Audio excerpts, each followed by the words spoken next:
Assalamualaikum warahmatullahi wabarakatuh. Pembahasan kali ini pada mata pelajaran Bahasa Indonesia adalah tentang materi mendeskripsikan butir-butir penting buku non-fiksi. Bersama saya, Ernawati SPD. Selamat menyaksikan.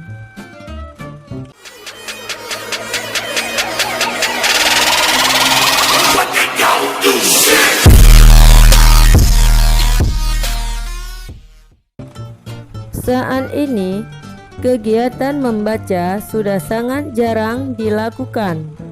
Tidak hanya masyarakat biasa, disinyalir kaum terpelajar pun perlahan-lahan meninggalkan aktivitas ini. Problem tersebut sebagian terjadi karena ketidakmampuan masyarakat mendeskripsikan butir-butir penting suatu buku, baik buku fiksi maupun buku non-fiksi.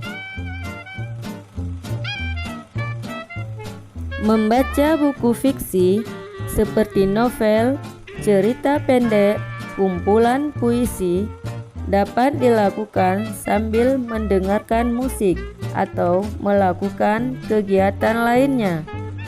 Hal ini dapat dilakukan karena membaca buku fiksi memang tidak terlalu menguras energi. Hal ini berbeda saat kamu membaca buku-buku non-fiksi atau buku ilmiah yang menuntut kamu tetap fokus agar dapat memahami isinya.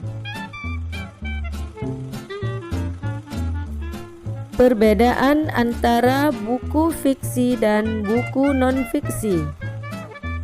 Buku fiksi ditulis berdasarkan imajinasi pengarang dan fiktif.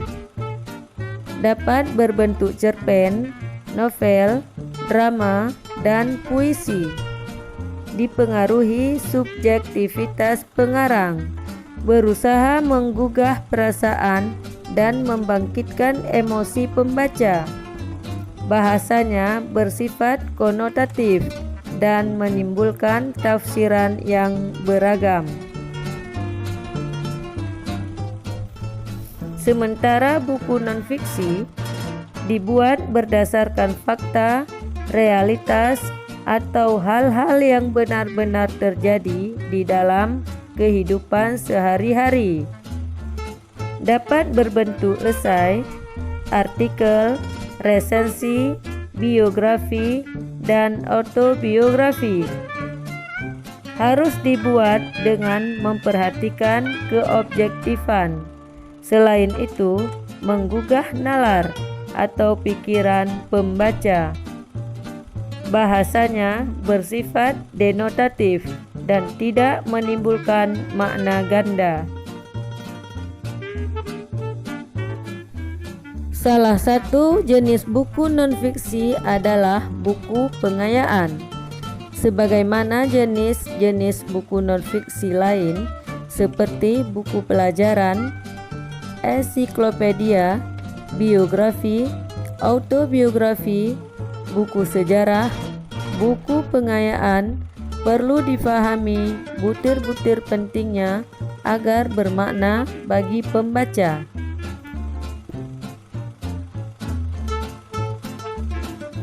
Buku pengayaan adalah buku yang isinya bermanfaat dan meningkatkan pengetahuan siapa saja yang membacanya, baik dalam hal ilmu pengetahuan maupun keterampilan.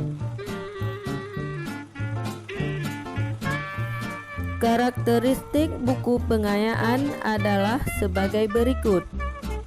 Pertama, materi dapat bersifat kenyataan atau rekaan. Kedua, pengembangan materi menunjang pengetahuan dalam kurikulum. Ketiga, materi disajikan secara populer dan dengan teknik lain yang inovatif.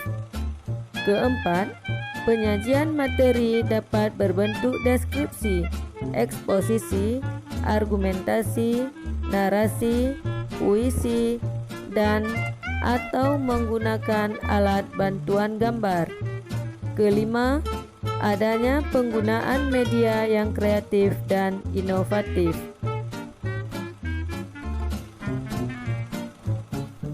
Ciri-ciri buku nonfiksi adalah sebagai berikut. Pertama, memiliki ide yang ditulis secara jelas, logis, dan sistematis. Kedua, mengandung informasi yang sesuai dengan fakta atau data. Ketiga, menyajikan temuan baru atau merupakan penyempurnaan atas temuan yang sudah ada. Keempat, memuat motivasi, rancangan, dan pelaksanaan penelitian yang tertuang jelas. Kelima, penulis menyajikan analisis dari data yang dipaparkan dalam tulisannya. Keenam, pemilihan kata dan gaya penulisan sangat baku atau formal. Butir-butir penting dalam buku nonfiksi adalah sebagai berikut. Pertama, identitas buku. Identitas buku perlu dicatat agar kita atau pembaca mengetahui referensi buku itu. Untuk mencatat identitas buku, klasifikasi buku itu perlu dipaparkan sedetail mungkin. Hal ini dimaksudkan agar buku yang sudah dibaca dapat diidentifikasi oleh pembaca yang lain. Contoh penulisan identitas buku nonfiksi adalah judul,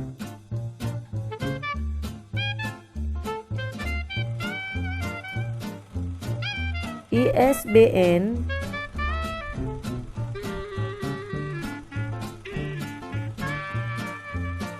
penulis, penerbit, terbit, dan isi.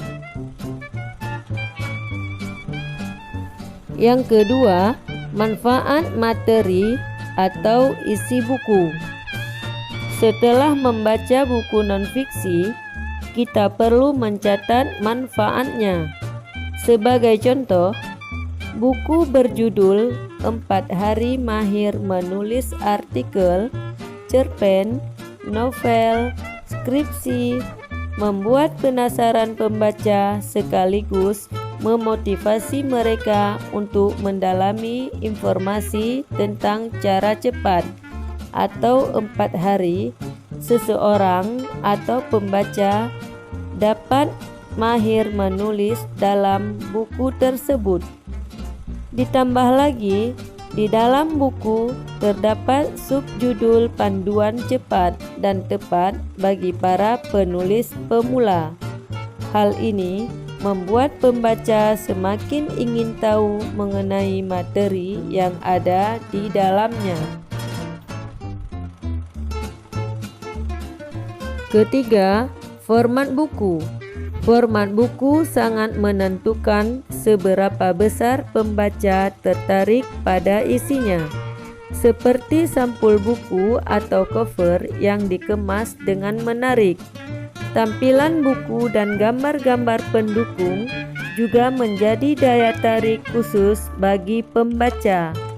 Jangankan isinya, hanya melihat tampilannya saja, orang sudah termotivasi untuk mengetahui lebih dalam tentang materi buku.